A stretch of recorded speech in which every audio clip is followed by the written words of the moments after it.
What's up guys?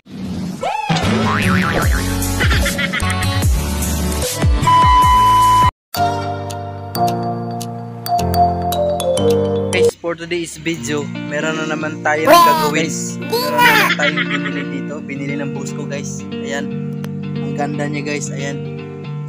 So guys, ang gagawin ko guys ay lalagyan natin ng kukupol. Ito guys, ito yung ilalagay natin para maganda natin siya mabinta. Mas mabinta natin siya ng sulit guys. Dahil maganda siya eh. Ito naman po ay buno guys, buno. Ayan. Pangsilaw. Yan po yung kanyang dahon. So guys, so tingnan mo, nakalagay lang siya sa plastic. So ang gagawin natin guys ay maglalagay din tayo ng kukupol. Ayan. So guys, so dito natin siya itanim guys. Ayan. Itong puno natin, puno po ang pangalan niya.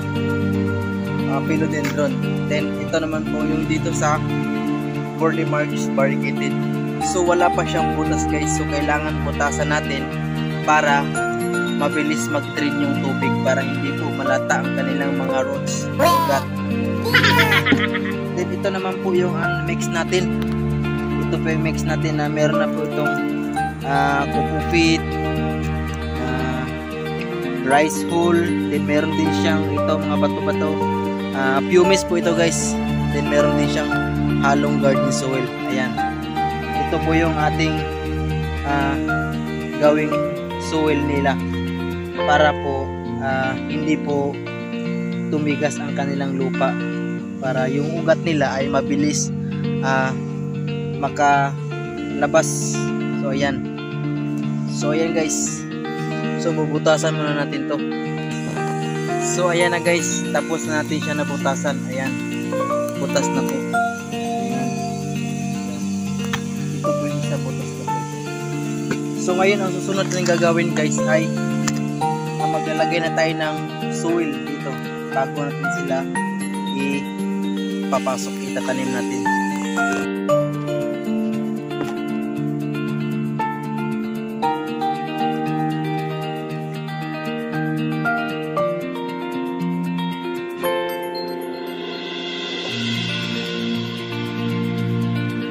Guys, mag-start na tayo magtanim. Lalagay tayo ng lupa.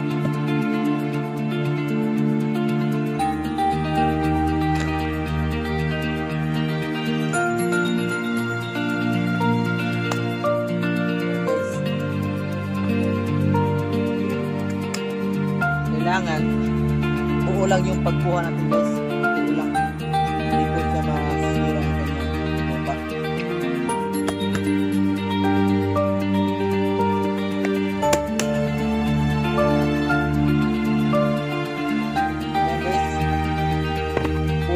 Ugat. Yung ugat niya wala nang papaglagyan. Ugat na po siya lahat. So wala na po talaga siyang lupa. So kailangan na natin ng panibagong soil. So guys, ganun lang natin guys.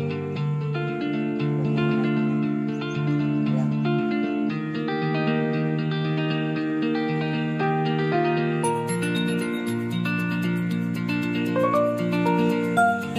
Then ilagay natin yung kukupol dito sa kanyang likuran.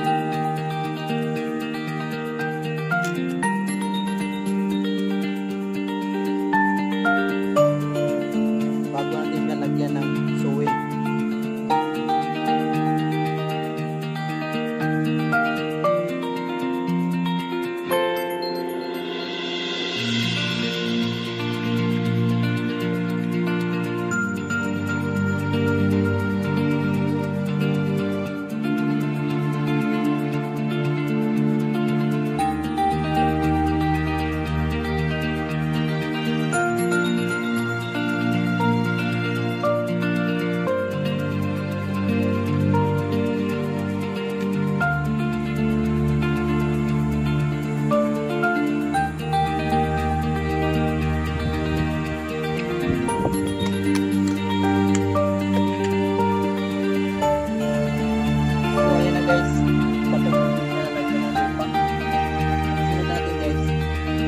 itali natin to dito sa kukupol para mabilis kumapit ang kanyang ugat dito sa ating kukupol. Ayan. So guys, ito po yung gagamitin natin. Yung straw kasi guys, pag naulan na nainitan, marupok na siya. So ito po yung ginagamit natin. Hindi po ito nylon, hindi pangkalit talaga ng halaman. So wag lang natin higpitan ng higpitan guys kasi masaktan din sila. Pag-luwag-luwag na.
So ayan na guys, ito na po yung ating unang natapos.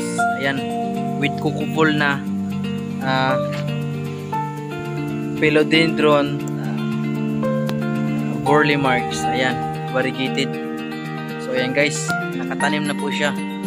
So ayan. So guys, ito ay ano na to siya, mother na po to siya. Ayan. So guys, pag humaba na po itong mga ano niya, pag lumampas na po dyan sa kukupol natin, ay pwede na naman natin siyang ikakating, panibagong panibagong tanim na naman. So ngayon guys, pang samantala, dahil hindi pa po siya pwedeng putulan dahil kunti pa lang pong ano niya, ginaganyan muna natin.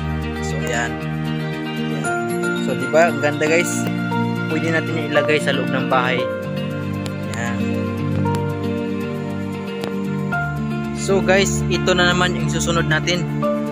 Itong bono natin, philodendron. Ayan. So dito natin tatanim.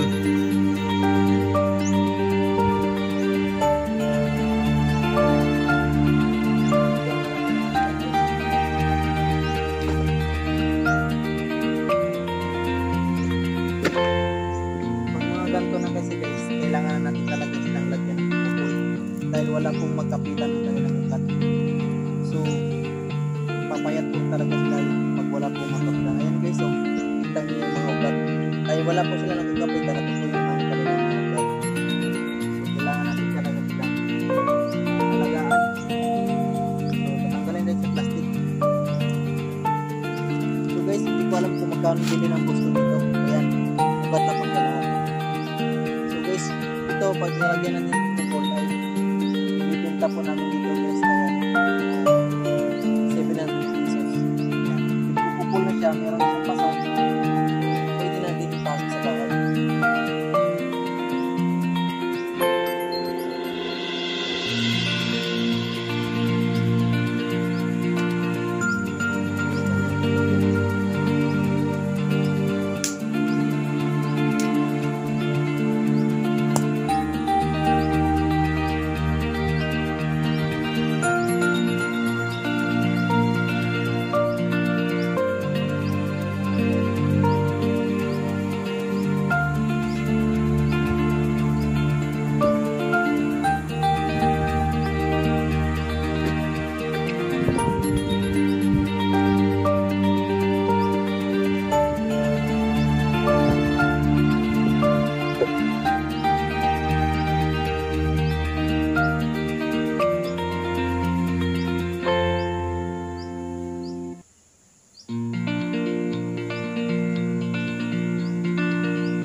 Talian na naman siya guys.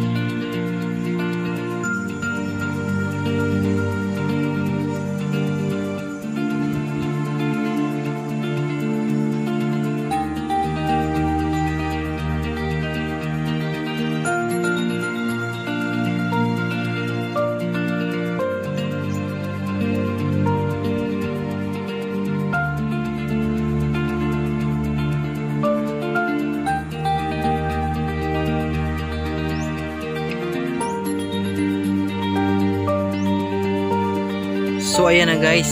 So ayan na. Tapos na natin siya natanim. Ayan. Ayan, with kuko full na po siya guys. Ayan.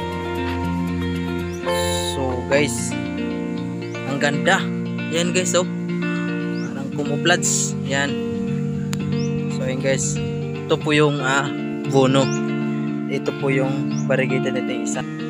So ayan. Ayan na yung repotting natin with coco full. Ayan. So guys,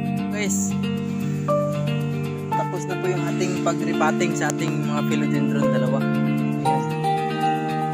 Ayan guys, ito. So guys, maraming salamat sa iyong panonood sa ating video guys. So guys, ayan. So hanggang dito na lang muna yung video natin guys. Huwag po kayong mag-alala guys, dahil meron na po tayong bagong cellphone. Tuloy-tuloy na po yung ating pag-upload sa atong YouTube channel. So yun guys, maraming salamat guys. Don't forget to subscribe to our YouTube channel guys. Rappi Benz.